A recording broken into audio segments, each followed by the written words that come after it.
Palavra de vida eterna do Evangelho de São Lucas, capítulo 24, versículos 13 a 35.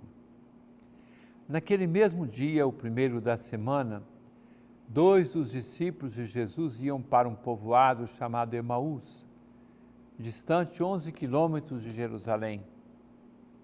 Conversavam sobre todas as coisas que tinham acontecido. Enquanto conversavam e discutiam, o próprio Jesus se aproximou e começou a caminhar com eles. Os discípulos, porém, estavam como que cegos e não o reconheceram. Então Jesus perguntou: "O que ides conversando pelo caminho?"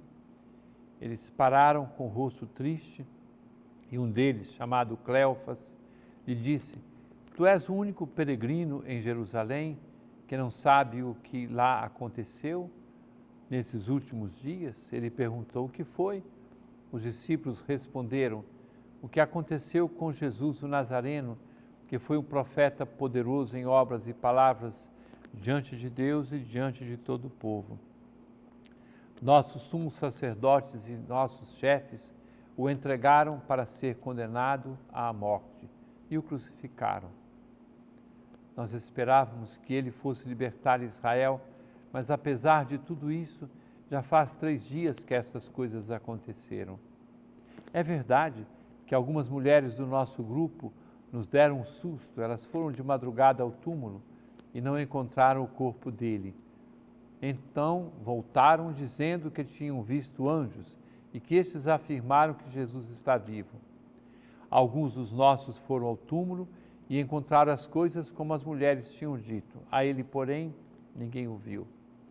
Então Jesus lhes disse: "Como sois sem inteligência e lentos para crer em tudo que os profetas falaram? Será que o Cristo não devia sofrer tudo isso para entrar na sua glória?"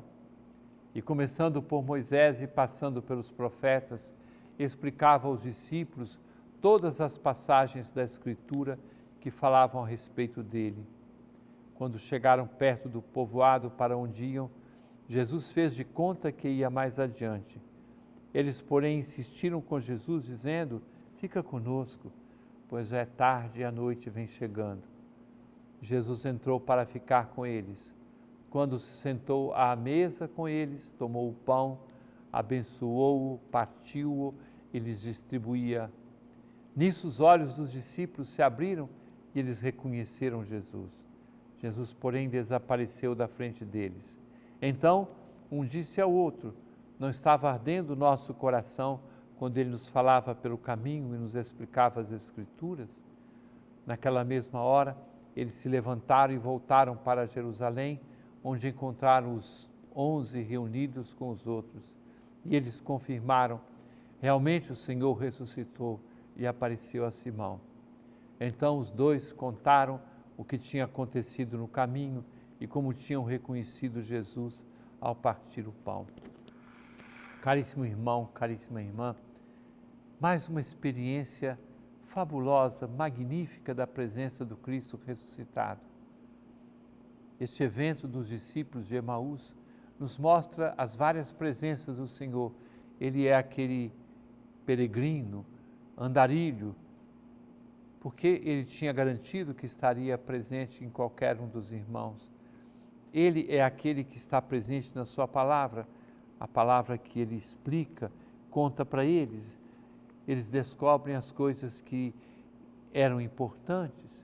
Ele é aquele que se encontra no meio deles. "Fica conosco, Senhor, porque é tarde e a noite vai chegando." Ele é aquele que se faz presente quando o coração deles ardia. Ele está dentro de cada um de nós. Mais do que tudo, ele partiu o pão. Nós o reconhecemos na Eucaristia e Jesus está presente também na igreja. A igreja que eles correram para fazer o anúncio e descobriram que ali Jesus já tinha se manifestado. São as diversas fontes de Deus, de tal forma que nós todos, você e eu, que agora meditamos essas palavras, podemos ter a certeza de que não passa um dia em que não tenhamos um contato direto e vivo com esse Senhor. Palavra de vida eterna, porque Cristo ressuscitou de verdade.